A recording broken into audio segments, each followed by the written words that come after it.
부모님을 닮아있다라는 거를 이제 크게 생각하지 않다가 예. 아이를 키우다 보면 어느 순간 나오죠. 오버랩이 딱 되죠. 맞아요. 아이의 어떤 모습을 딱 봤었을 때 부모가 그걸 대하는 모습을 봤었을 때 나도 모르게 과거에 내가 아이였을 때 우리 부모님이 나한테 했던 그 장면이 나도 모르게 떠오르고 그때 감정적으로 지금까지는 그냥 덮어두고 그냥 힘을 주면서 아이한테 어떤 부모 역할을 하려고 힘주면서 그냥 꾹꾹 노력만 했던 게 갑자기 그냥 감정적으로 확 올라오면서 되게 힘들어지는 경험들을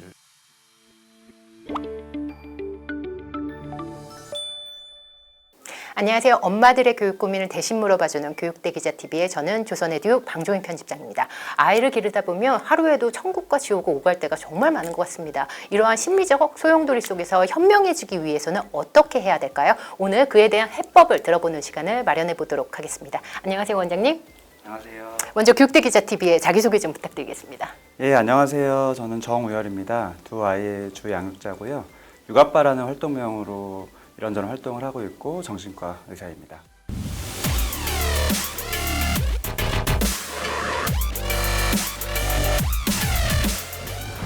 제가 엄마들의 심리 멘토로 굉장히 유명하셔서 꼭 모시고 싶어서 이렇게 요청을 드리게 됐어요. 그 얘기를 할 걸 그랬네요. 소개. 제가 했으니까 괜찮습니다. 엄마들의 육아 고민을 나누시게 된 계기가 좀 있었었나요? 제가 이제 첫째 육아 10년 차인데 첫째 육아 시작할 때 우연치 않은 기회에 이제 전업 육아를 한 1년 정도 하게 되면서 주양육자의 삶을 직접 경험하니까 그 전에 엄마분들을 만날 때랑 이 시각이 많이 바뀌었어요. 많은 어머님들이 겪는 그 감정을 원장님도 겪으셨는지요? 그렇죠. 그게 제일 중요한 포인트죠. 예. 저도 이제 첫째만 키울 때 이제 첫째도 키우기 전에 예전에 이제 아이 키우기 전에 엄마분들 이제 뭐 다른 어떤 질환이나 어떤 그런 걸로 만나 봤을 때 항상 하는 얘기가 뭐 구체적인 내용들은 다 달라도 공통점은 그런 아이한테 내가 맨날 화를 냈어요. 그다음에 돌아서면 또 이제 후회하고 미안하고 이제 이런 얘기를 할 때 예전에는 이론적으로 접근하는 거죠. 뭐 화내는 게 안 좋다. 엄마한테도 안 좋고 얘한테도 안 좋고 당연한 얘기는 하는 거죠. 그다음에 죄책감도 안 좋다. 근데 이제 제가 직접 경험해 보니까 그런 얘기는 진짜 도움이 안 되는 거였고 오히려 맞습니다. 힘든 사람한테 상처에 소금 뿌리는 거였을 수 있을 것 같다는 생각이 너무 많이 들어서 제가 직접 이제 경험을 한 거죠.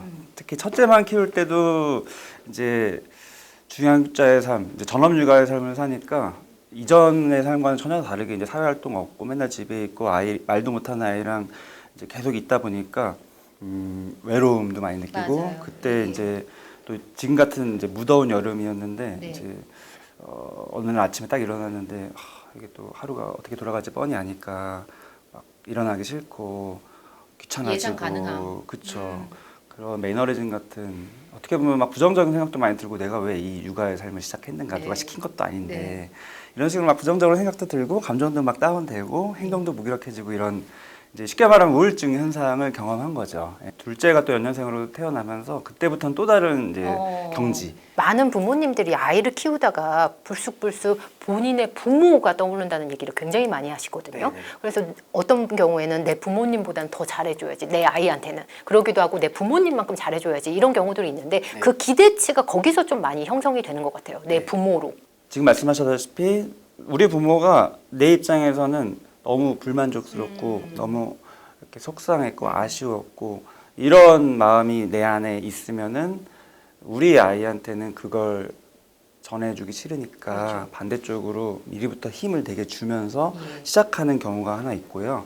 그러면은 경우가 더 많지 않나요? 그것도 물론 많은데 반대쪽도 꽤 있어요. 어떤 경우가? 반대쪽 그러면은 반대로 생각하면은 우리 부모가 되게 이제 훌륭했다. 예를 들면은 내가 봤었을 때 뭐 어떤 사회적인 위치나 아니면은 그냥 인격이나 모든 면에서 좀 훌륭한 느낌이 있었다.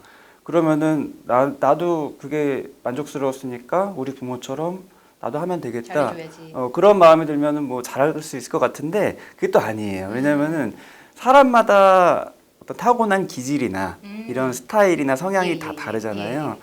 예를 들어서 내가 경험한 엄마가 이제 되게 차분하고 안정적이고 내가 아무리 이제 때를 쓰고 말을 안 들어도 항상 조곤조곤하게 육아서처럼 날 이렇게 키웠던 그런 기억이 난다. 그런 경험이 있다 치면은 내가 우리 아이를 그렇게 키우는데 무조건 도움만 될 것 같지만 사실은 내가 타고난 기질은 엄마와 다를 수 있어요. 그럼요. 나는 되게 예민하고 섬세하고 아이의 소소한 어떤 그런 짜증내는 거나 떼쓰는 그런 소리 자체 또는 그런 미묘한 변화들에 너무 많이 좀 불안을 느낄 수도 있고 감정적으로 너무 많이 이입될 수도 있고 그래서 순간순간 많이 흔들릴 수도 있는데 내가 생각해 놓은 내가 경험한 부모님은 그렇지 않은 부모였다면 역시 자괴감을 느끼는 거예요. 나는 되게 부족한가 보다. 사실은 뭐가 더 훌륭하냐는 겉모습만 보고 판단할 게 아닌데 사람이 사실은 생각보다 제가 항상 하는 말은 사람이 생각보다 별로다. 그렇게 많이 훌륭하지 않을 수 있는 건데 내가 어렸을 때부터 제일 오랫동안 경험한 사람이라는 그 존재가 부모님인데 그렇죠. 기준이 너무 높은 거야. 내가 경험한 부모님이 뭐 좋든 나쁘든 그게 중요한 게 아니라 나는 이미 부모님과 이제 성인이 됐고 특히나 아이를 키우는 부모가 됐다는 거는 새로운 가족을 이룬 거고 부모와는 이제 분화가 자아 분화라는 게 확실하게 되어 있는 존재여야 되는 건데 이미 영향을 받는 거예요. 보고 배운 게 부모님이다 보니까 네. 어느 순간 불쑥불쑥 제가 말하는 거, 행동하는 거 이게 부모님을 닮아 있더라고요. 그렇죠. 그런 경우는 너무 많은 것 같아요. 네, 그래서 근데 이제 부모님을 닮아있다라는 거를 이제 크게 생각하지 않다가 아이를 키우다 보면 어느 순간 나오죠. 오버랩이 딱 되죠. 맞아요. 아이의 어떤 모습을 딱 봤었을 때 부모가 그걸 대하는 모습을 봤었을 때 나도 모르게 과거에 내가 아이였을 때 우리 부모님이 나한테 했던 그 장면이 나도 모르게 떠오르고 그때 감정적으로 지금까지는 그냥 덮어두고 그냥 힘을 주면서 아이한테 어떤 부모 역할을 하려고 힘주면서 그냥 꾹꾹 노력만 했던 게 갑자기 그냥 감정적으로 확 올라오면서 되게 힘들어지는 경험들을 하게 되는 것들을 많이 보게 되고 제 주변에는 워킹맘들이 많다 보니까 그러면 친정 엄마가 아이를 좀 양육해 주시는 경우들이 굉장히 많거든요. 그러면 친정 엄마를 같이 살거나 이러면서 엄마를 보면서 내 어릴 때 생각이 굉장히 많이 나서 혼란스럽다는 경우들이 굉장히 많으신 것 같아요. 그것도 진짜 중요한 어떤 사회적인 부분인데 보통은 고부 갈등만을 강조하고 드라마도 그렇고 친정엄마는 항상 그렇죠. 뭔가 이렇게 산후부터 같이 도와주고 항상 이렇게 힘이 되는 존재처럼 기대치가 되어 있는데 사실은 아닌 경우도 되게 많고 엄마랑 더 싸우죠. 더 싸우죠. 그리고 오히려 이제 예전에는 안 싸웠다가 관계가 좋은 줄 알았는데 내가 아이를 직접 키우게 되면서 내가 예전에는 몰랐던 사이가 좋았던 게 아니라 사실은 소원했다라는 거. 겉에서는 큰 트러블은 없었지만 그만큼 친밀하지도 않았다라는 거를 이제 내가 아이를 키우면서 친정엄마와 관계가 이렇게 같이 딱 됐었을 때 그게 수면 위로 올라가게 되면서 이제 갈등이 시작되는 분들도 되게 많아요. 그럼 어떻게 대해야 될까요? 이 감정을 어떻게 근데 많은 마주해야 될까요? 네, 그 되게 중요한 질문이신데 많은 분들이 우선은 내가 애를 키우기에 너무 급급하고 우선은 친정엄마 도움을 또 받아야 되기 때문에 채워야 되나? 네, 우선은 자꾸 이거를 덮으려고 해요.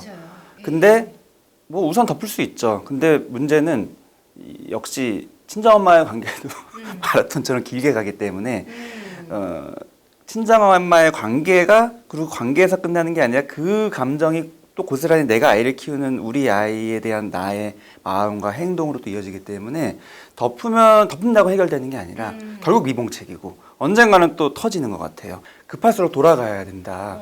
그리고 사람이 만약에 여기서 터진다고 치면 많은 분들이 터지는 게 문제라고 생각하거든요. 근데 터지는 게 문제가 아니라 어떻게 보면은 이게 기회인 것 같아요.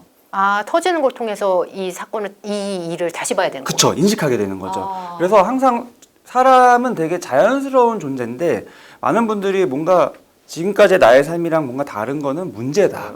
그런 식으로 바라보다 보면 덮고 빨리 해결해야 되는 거잖아요. 근데 사람은 뭔가 자연스러운 존재고 내가 어떤 생각의 변화나 행동의 변화가 일어나는 거는 그 순간에는 뭔가 힘들 수 있고 스트레스가 될 수 있고 갈등이 일어날 수 있지만 다 이유가 있는 거고 내가 머리로는 그 순간에 알지 못하지만 무의식적인 흐름이라는 게 작용하는 거고 이런 식으로 그거를 지금까지 관심을 크게 두지 못했던 내 마음 쪽으로 관심을 가지게 되는 기회로 삼으시면은 진짜 좋아요.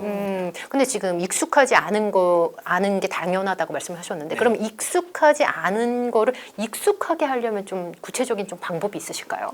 익숙하게 하려면은 우선 그 순간을 견뎌야 되거든요. 근데 많은 분들이 그 순간이 당황스럽기 때문에 아까 말씀하셨다시피 이제 덮고 참는 것도 어떻게 보면 회피고 아니면 이제 그러면 안 되겠다. 친정엄마 이제 분리해서 내가 독립하고 돈을 들여서라도 다른 돌보는 분을 구하거나 아니면 내가 그냥 직장 때려치고 전업으로 하면서 많이 그러시죠. 많이 그러시죠. 예. 근데 그거 역시도 어떻게 보면은 궁극적인 해결책이 아니라 똑같이 미봉책이고 덮는 거예요. 회피. 결국에는 분리가 외적으로 하는 분리가 중요한 게 아니라 내적으로 내가 자아가 분화가 돼서 내 안에서 친정엄마의 영향을 덜 받고 나의 독립적인 인격체로 아이를 독립적인 인격체로 대하는 그 상태가 돼야지 되는 건데. 그럼 원장님 그건 내가 이제 자녀가 부모님으로부터 정신적인 독립이 덜 돼서 그런 건가요? 네, 그게 진짜 많아요 우리 사회에. 그래서 그런 거예요?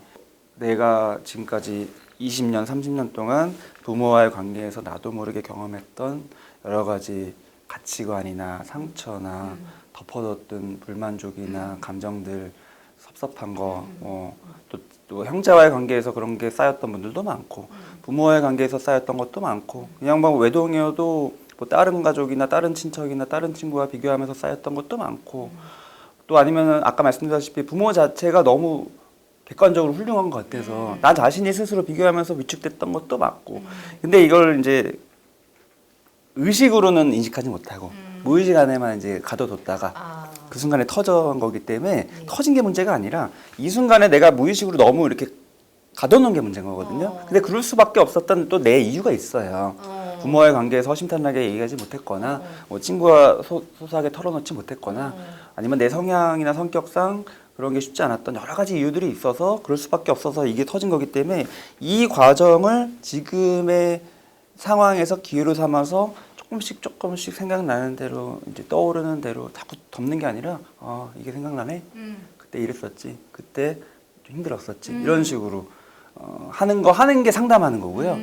그거를 그 상담을 혼자 할 수도 있나요? 혼자 내가 떠올리면서. 그거 되게 중요한 질문인데 물론 그게 이제 혼자 하다 보면은 이제 심지어 뭐 부정적인 걸로 그쵸. 고착화될 수 있잖아요. 그렇게 될 수도 있기 때문에 위험하죠. 제가 그 다음으로 추천드리는 거는 쓰는 거예요. 그냥 생각만 하면은 자기도 모르게 이 톱니바퀴가 부정적으로 계속 가거든요. 근데 쓰면은 조금은 객관화가 돼요.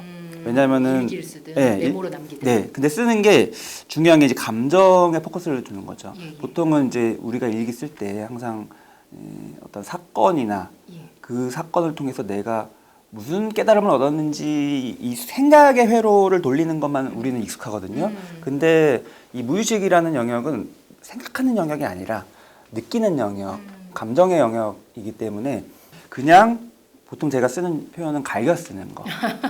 그냥 생각나는 대로 뭐 욕이 떠오르면 욕을 쓸 수도 있고 기승전결이 없을 수도 있고 논리가 안 맞을 수도 있고 보여주려는 게 아니니까. 그렇죠. 똑같은 얘기만 계속 쓸 수도 있고 예.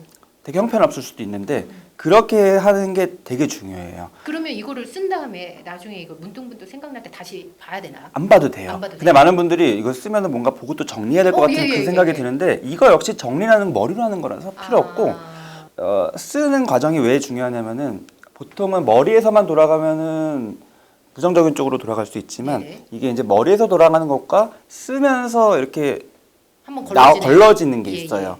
이게 만약에 그 불편한 감정을 부모와 마주하면 안 되나요? 부모한테 내가 이런 게 예전에 서운했었어, 엄마. 이렇게 얘기하면 오히려 그거에 대해서는 부정적이라고 보시는 건가요? 되게 중요한 질문이신데 그런 질문 되게 많이 하거든요. 기대를 가지는 이유가 있어요. 만약에 부모님한테 말했을 때 뭘 기대하는 것 같으세요? 사과요. 그쵸. 네, 사과를 기대합니다. 근데 정말 많은 경우에 안 하시죠? 사과 안 하고 오히려 역공격이 들어오죠. 내가 언제 그랬냐? 네.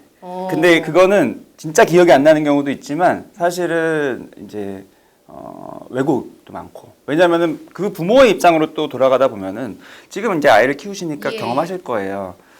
아이가 나를 정말 요즘 말로 팩트 폭행을 할 때 내가 상처받기 때문에 상처받아요. 우선은 나도 모르게 방어하게 되는 게 사람이에요.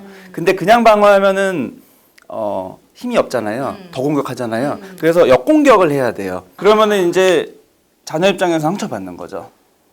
그래서 부모도 결국엔 사람이고 우리도 부모도 사람이듯이 그렇죠. 우리의 부모도 사람이기 때문에 그렇게 완벽하지 않아서 내가 원하는 대로 이렇게 드라마틱하게 사과로 되면서 훈훈하게 되지 않아요. 그건 드라마 속의 예, 예. 그 적은 가능성이지만 사과를 한다 쳐요. 참 신기한 게 사과하면은 마음이 막 해소되고 막 그럴 것 같지만 예.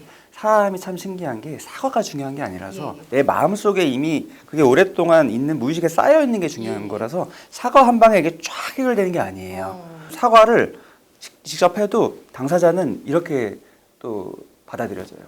진정성이 없다. 진정성이 없다. 네. 그래서 엄마들끼리 단톡방도 이제 처음에는 이제 이런저런 잘 맞고 코드 맞고 하는 줄 알고 막 엄청 친해지죠. 낮이고 밤이고 계속 막 아침 일어나면 막 1000개씩 쌓여 999개 쌓여 있다가 이런 식으로 막 1년, 2년 가다가 좋은 줄만 알았는데 결국에는 이제 처음에는 좋은 모습 보이다가 사람이기 때문에 결국 조금씩 편해지다 보면 농담도 하고 자기의 본 모습도 보이고 이런저런 조금 나사가 풀리면은 고삐가 조금 풀리면은 나도 모르게 상대방의 예민한 부분을 건드리게 되거든요.